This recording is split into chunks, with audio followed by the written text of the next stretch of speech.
and welcome to Banu's Corner. பொதுவா ஸ்ரீ ராமநவமிக்கு பக்கத்துல உள்ள ராமர் கோயிலுக்கு போய் வழிபட்டு வருவோம். எல்லா ராமர் கோயில்களிலும் கோலாகலமா பட்டாபிஷேகம் திருக்கல்யாணத்தோட ஸ்ரீ ராமநவமிய பொதுவா கொண்டாடி வருவோம். ஆனால் இப்போ கொரோனா நோய் வேகமா முன்ன விட வீரியமா பரவி வருவதனால நாம வீட்டிலேயே ராமர் படத்தை வச்சு எப்படி ஸ்ரீராமநவமிய கொண்டாடலான்னு பார்க்கலாம் வாங்க.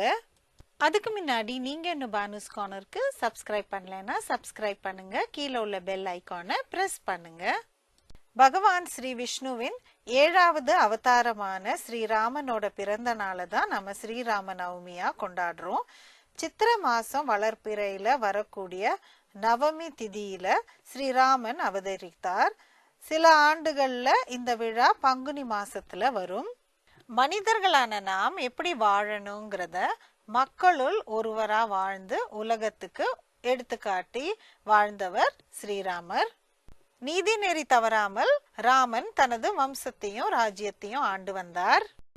பல சிறப்பு அம்சங்கள் கொண்ட ஸ்ரீராமரை நம்ம ராமநவமி அன்னைக்கு பூஜித்தா நமக்கு எல்லா செல்வங்களும் கிடைக்கும், நோய்கள் நீங்கும், குடும்ப ஒத்துமை அதிகரிக்கும். ராமநவமி அன்னைக்கு காலையில எந்திரிச்சு குளிச்சுட்டு பூஜை அறையை சுத்தம் செய்யுங்க. அப்புறம் உங்ககிட்ட இருக்கிற ராமர் படமோ விக்கிரகமோ எடுத்து வைக்கலாம். என்கிட்ட சின்னதா ராமர் தர்பார் படமோ விக்கிரகமோ எடுத்து வச்சிருக்கேன். அதை நல்லா தொடச்சிட்டு நம்ம சந்தனம் குங்குமம் போட்டு வச்சு நான் எடுத்து வச்சுக்கிறேன். படத்துக்கெல்லாம் நம்ம பூவை வச்சுட்டு அதுக்கப்புறம் உங்களுக்கு துளசி இலை கிடைச்சதுன்னா துளசி இலையும் வைக்கலாம். அது ரொம்ப விசேஷம். துளசி இலையை எடுத்து மாலையா கட்டி கூட படத்துக்கு நீங்க சாத்தலாம்.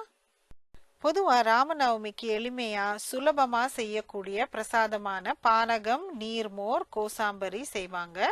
இதோட இனிப்பு நைவேத்தியம் ஏதாவது செய்யலாம்.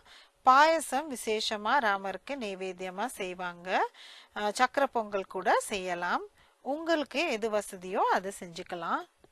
என்னுடைய சேனல்ல நான் ஏற்கனவே ராமநவமி பிரசாதமான பானகம், நீர்மோர், கோசாம்பரிக்கு ரெசிபியை நான் போட்டிருக்கேன். கீழே டிஸ்கிரிப்ஷன் பாக்ஸ்ல கொடுத்துருக்கேன், பார்த்துக்கோங்க. இதோட பழங்களும் வைக்கலாம். இந்த காலகட்டத்தில் உங்களுக்கு தேங்காய், வெத்தலை பாக்கு எல்லாம் கிடைச்சதுன்னா அதையும் எடுத்து வைக்கலாம். எல்லாம் தயார் பண்ணிட்டு உங்களுக்கு தெரிஞ்ச ராம மந்திரங்கள், ஸ்லோகங்கள், அஷ்டோத்திரம் இல்லைன்னா போற்றி சொல்லி அர்ச்சனை செய்யலாம். ராமர் காயத்ரி தெரிஞ்சா கூட சொல்லலாம். வெறும் ஸ்ரீராம ஜெயம்னு சொல்லி அர்ச்சனை செய்தாலே ரொம்ப சிறந்த பலன் கிடைக்கும். நான் 108 போற்றி சொல்லி அர்ச்சனை செய்யறது வழக்கம்.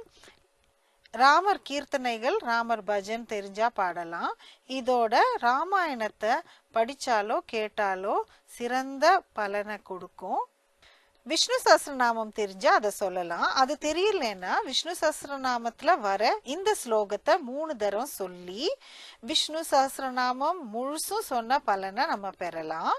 அந்த ஸ்லோகம் ஸ்ரீராம ராம ராமேதி ரமே ராமே மனோரமே சஹஸ்ரநாம தத்துல்யம் ராம நாம வரானனே.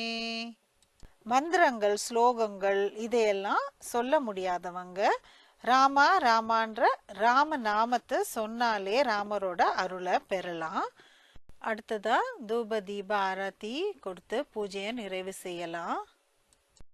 ரகுபதே ராகவா ராஜா ராமா ஓ ராஜா ராமா ஓ சீதா ராமா ரகுபதே ராகவா. உலக நன்மைக்காகவும் உங்கள் நன்மைக்காகவும் ராமநாமத்தை சொல்லி ராமநவமிய கொண்டாடி ஸ்ரீராமருடைய அருளை நம்ம பெறுவோம். அனைவருக்கும் இனிய ராமநவமி நல்வாழ்த்துக்கள். என்ன ஃப்ரெண்ட்ஸ், உங்களுக்கு இந்த வீடியோ பிடிச்சிருக்கும்னு நினைக்கிறேன்.